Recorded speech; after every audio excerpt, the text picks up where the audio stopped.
ዳዊት እንግዲህ ብዙ ጊዜ እኛ ጋር ሲመጣ ጋሽ ዳዊት አንጋፋ ነው። አሁን ደግሞ እናንተ ፊት ደግሞ ጋሽ ዳዊት ወጣት ነው እየተባለ እየተነገረ የኔ ልጄ ነው። አንድ እሱ ሁለተኛ ልጅ ነው። እኔ ተማሪ ሆኖ እኔ ራሴን ችኛ ሀገር አጠፋ ነው ብዙ ተማሪ። ጋሽ ዳዊት እንዴት ነው ወዳጅነት ከነጋሽ ግርማ ጋር? በመጀመሪያ እነዚህ አንጋፋ ሙዚቀኞች ባሉበት ቦታ ላይ በአንተ ፕሮግራም ላይ በመገኘቴ ትልቅ ደስታና ክብር ይሰማኛል። እንግዲህ ግርማ በየነ፣ ግርማ ነጋሽ እና ባህታ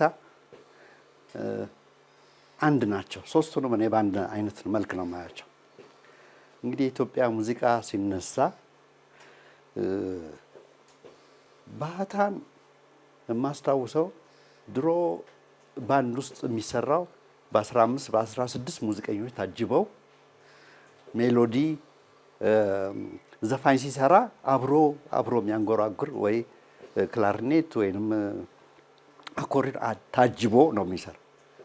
ባህታ ግን ብቻውን ሆኖ በ6 ሰዎች ታጅቦ ራሱን ችሎ ከሚሰሩ ድምፃውያን አንደኛው ነው እና ድርሰቶቹ ደግሞ ሲታይ በዛን ዘመን የሚሰራው ይሄ ባህላዊ የሆኑ ሙዚቃዎች ወይንም ደግሞ የአውሮፓ ሙዚቃዎች ናቸው። በቃ እዛ ኤክስትሪም የተለያዩ ናቸው። እነዛን ሁለቱን ወደ ማዕከል አምጥቶ ለሰው ጆሮ የሚመጥን ድርሰቶችን ሰርቶ በጣም ምንድነው ለስላሳ ሙዚቃ ነው የሚሰራው ባህታ እና በዛ እንግዲህ እስከ ዛሬ ድረስ ያ ድምፁ ሳይቀየር በመኖሩ እኔ በጣም ይገርመኛል። አሁን በቅርብ ጊዜ አብረን ሰራ ነበረ። ያቺ ድምፅ አሁንም አለች።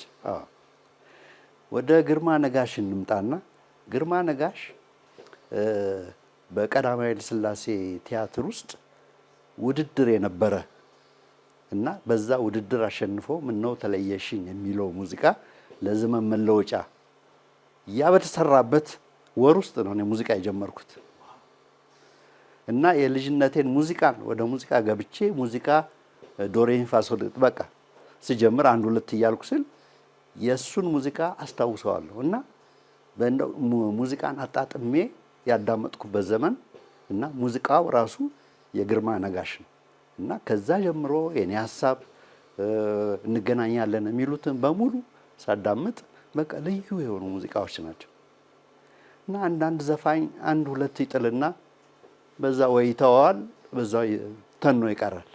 ግን ግርማ ነጋሽ እስካሁን ድረስ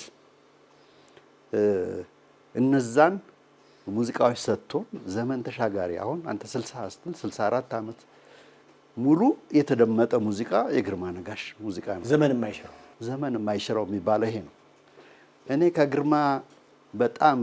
ከግርማና ከአለማየሁ እሸቴ በጣም የሚደንቀኝና የማስታውሰው ፉጨት የሚያፏጩት የሚገርም ነው። አሁን ዛሬ ሙዚቃውን አልዘፍንም አለ በፉጨት ትንሽ ይበልልን የሚገርም ጥርሴ አሁን እኮ ሜሎዲ ጥርሴ ሲተክል ደግሞ አሳምረዋል። እስኪ ወይ ጉድ አንተም ያለኝ ጥርሴ ነው። ኧረ ነጋሽ ሙት እምቢ አለኝ ነጋሽ ሙት ነጋሽ ሙት እምቢ አለኝ። እኔ ልሙት አልችልም። ከባድ ነው የምታደርገው። አልችልም። ኖ በጣም ከባድ ነው። ኧረ እንጃ ታለንት አለ። አይተው አናስጨንቀው ግርማ በጥርስህ ነው ማለት ነው። ግን አስቡት እንግዲህ በዛን ዘመን የዛሬ 64 ዓመት በፉጨት ዜማ መስራት ከሚችሉ ሰዎች ውስጥ አንደኛው ነው ግርማ። ወደ ግርማ በየነ ስመጣ እኔ ከሱ በጣም ብዙ ትዝታዎች አሉኝ እና ግርማ በየነ የእንግሊዝኛ ዘፈኖች በሚሰራበት ጊዜ ሂልተን ሄጄ በፒያኖ ስጫወት እና ከዋሊያስ ባንድ ጋር ሲሰራ አዳምጥ ነበር። እነዛ እሱ ይሰራቸው ሙዚቃዎች አሁን በሸክላ ወይም በሬዲዮ ሳዳምጥ የግርማ ድምፅ ነው ትዝ የሚለኝ እንጂ አይዘፋኙ አይደለም። እና ምን ያህል የሰው ጭንቅላት ውስጥ የሚቀርጽ ሙዚቃዎችን የሰራ ነው ግርማ በየነ። በእርግጥ ብዙ አመታት ከሙዚቃው ተገልሎ ቆይቶ ነበር። ያንን ሁሉ ጋፕ ወስዶ አሁን ደግሞ የተለየ ጣም ይዞ በመምጣቱ እንኳን ደህና መጣ እያልነው ነው። እንኳን ደህና ምናልባት ጋሽ ዳዊት ስላንተ ብዙ ጊዜ ሰዎች የሚያውቁ እንግዲህ ሮሃ ባንድ ላይ ዘመን የማይሽራቸውን ስራዎች ሰርተሃል። ከዛ በፊት ዳላክ ራሱ እያለ ብዙ ጊዜ አሁን ቴሌቪዥን ላይ ልጅ ሆኜ የማስታውሰው በቃ ወደ ላይ ያየህ በጣም የምትመሰጣት ነገር አለች፣ ያንተ መለያ አለች። አሁን ሙዚቃ ሪከርድ በሚደረግ ጊዜ ምንድን ነበር ማለት የምታስበው? ለምሳሌ ኪቦርድ ላይ ነው ቁጭ ያልከው፣ ግን ምን ጊዜም ሰዎች አንተን የሚያስታውሱ በእንደዚህ አይነት ስሜት ሆን ብለህ የምታደርገው ነው ወይስ ስሜት ውስጥ ትገባለህ? ስሜት ነው። ሙዚቃ እንግዲህ ከውስጥ ካልወጣ አርቲፊሻል ነው የሚሆነው እና እኔ ሙዚቃን ስጫወትም ሳዳምጥም አረንጅ ሳደርግም ውስጡ ገብቼ ነው እንጂ ውጭ ሆኜ አይደለም። እንደ እናንተ አዳማጭ ከላይ ሆነ እንቅስቃሴውን አይደለም ማየው፣ የውስጤን እንቅስቃሴ ነው ብዙ ጊዜ የማዳምጠው እና ይሄ እንግዲህ ተመስጦ ነው የሚባለው። በእርግጥ አሁንም አንዳንድ ጊዜ ግርማ ያየኝ እንደሆነ አላውቅም አያለሁ ከእግር እስከ ራስ። እጄ የሚሰራውን ፊቴ ላይ አይታይም እና እኔ የምሰራውን የሚያዳምጡ ሰዎች ብቻ ናቸው ሊገባቸው የሚችለው እንጂ በአይን የሚያዩን ሰዎች አንዳንዱ ትቀልዳለህ ይለኛል፣ አንዳንዱ ደግሞ ታስመስላለህ ማይም ነው የምታደርገው የሚሉም አሉ። ነገር ግን ጆሮ ያለው ሰው የኔን ሙዚቃ ያዳምጣል እና እንግዲህ ያለፉት 40-50 ዓመት እንግዲህ የሰራኋቸው ሙዚቃዎች በዚህ መንፈስ የተሰሩ ነው። አሁንም ቢሆን እዛ ውስጥ ነኝ ያለሁት። እንደው ሮሃ ባንድ እያለ በተለይ የሰራሃቸው ስራዎች ዘመን አይሽራቸውም። አሁን ድረስ ይሄ ትውልድ የሚደሰተው በዛ ነው። ከልጅ ልጅ መለየት ቢከብድም ካቀናበራችኋቸው የብቻህን ስራ ነው ብዬ እያልኩ አይደለም፣ የጋራ ነው። ግን ለአንተ የተለየ ቦታ የምታስቀምጠው የማንን ዘፈን ነው ጋሽ ዳዊት? እንግዲህ ያው መደጋገም አይሆንብኝ እንጂ የሙሉቀን መለሰን ስራዎች በቃ እንደ ልጆቼ ነው የማየው። ከሱ የበለጠ እንደውም እወዳቸዋለሁ። ከራሱ ጋር ሙሉቀን የተጫወታቸው ማስተርፒስ ናቸው። ግን ያንን አልገፋበትና እዚህ እንደነ ግርማ እዚህ ያላደረሰው መንገድ ላይ ጥሎት ሄደ። ያ ያሳዝነኛል። ግን የራስን ስራ ከሰራሃቸው ወደህ በደጋግመህ የምትሰማው ሙሉቀን ነው ማለት ነው?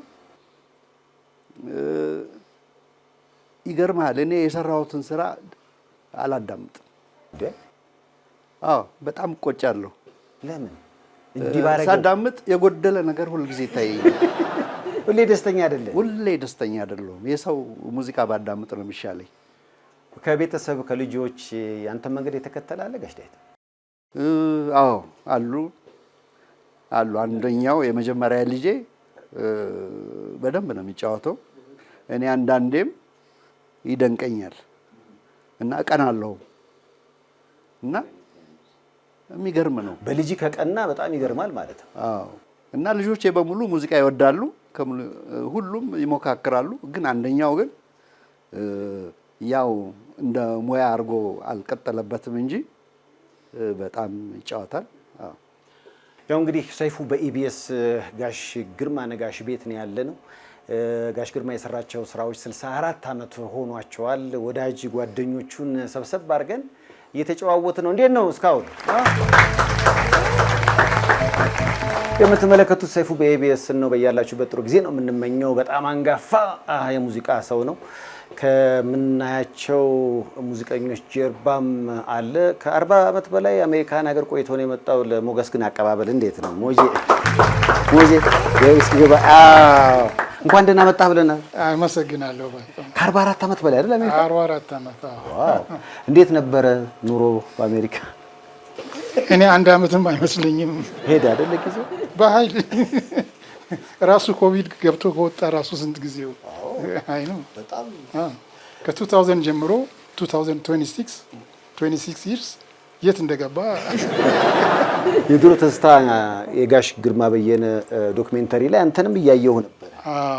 አብራችሁ ነበር ከዚህ ሄዳችሁት ሙዚቃ ለማቅረብ ወደ አሜሪካ? አብረን ነው። ያው እንዴት ወሰንክ አሜሪካ ለመኖር? እኔ መጀመሪያም ሲሄድ እዛው በዚህ በኮረስፖንዳንስ ስለመማር እዛው ጨረስኩና እዛው ለመቀጠል ነው። እሱ ነገሩ ብዙ ነገር አለው። እንደዛ ነው። እንኳንም ተሰደድኩ የሚል ስሜት አለ ወይንስ ኢትዮጵያ በሆን ኖሮ ይሻል ነበር የሚል? ምክንያቱም አሁን ከጊዜ በኋላ ጉዳዩን ስትገመግመው ምን አይነት ስሜት ይሰጣል? በእውነት እንግዲህ እኔ እዛ ኖርኩበትና 6 ልጅ አለኝ፣ 8 ልጅ አለኝ። ስለዚህ ከዚህ በላይ ምን ተስፋ አለ? ቤቱ ሙሉ ነው። ከዚህ በላይ ምን ትርፋለህ? ጋሽ ሞጄ እንደው ስለ ጋሽ ግርማ ትንሽ ነገር እስኪ።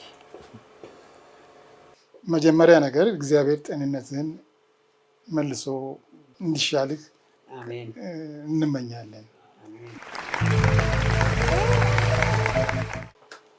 በሁለተኛ ነገር መቼስ ለኢትዮጵያ ሕዝብ አንተ ያቀረብከው ልክ እነ ፍራንክ ሲናትራ እንዴት ነው በአመት አንድ ዘፈን ይጥላሉ፣ ልክ እንደዛ ያደረገ ሰው ነው እና የራስህ አይከን ነህ በቃ እና ትልቅ ለኢትዮጵያ ሕዝብ ውለታ ውለሃል ማለት እችላለሁ። ውለታህን ከፋ እያደረገን እያለ እኮ ነው። ጋሽ ግርማ እንግዲህ ያው አንተን ሊጠይቁ ነው እነዚህ በጣም ጉምቱ የሆኑ ታላላቅ ባለሙያዎች ጓደኞቼ የመጡት። ለጋሽ ግርማ ነጋሽም ረጅም ዕድሜ ከጤንነት ጋር ይስጠው። ሁላችሁንም ረጅም ዕድሜ ከጤንነት ጋር ይስጣችሁ። እንወዳችኋለን። ለሰራችሁት ትልልቅ ስራዎች እውነት የኢትዮጵያ ሕዝብ ውለታ አለበት። ውለታችሁን ከፍለን ባንጨርሰውም ግን እንመርቃችኋለን። ረጅም ዕድሜ ከጤንነት ጋር ይስጣችሁ። እንግዲህ በልጅ ተባረኩ። ከመልእክቶች በኋላ እንመለሳለን።